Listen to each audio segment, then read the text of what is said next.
You ask Tiger to solve. This deals with linear equations with one unknown.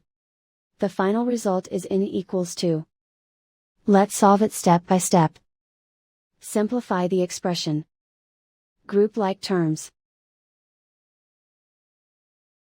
Simplify the arithmetic. Group all constants on the right side of the equation. Subtract 9 from both sides. Simplify the arithmetic.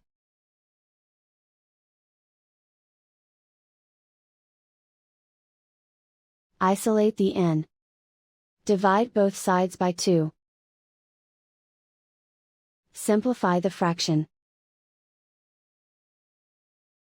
Find the greatest common factor of the numerator and denominator.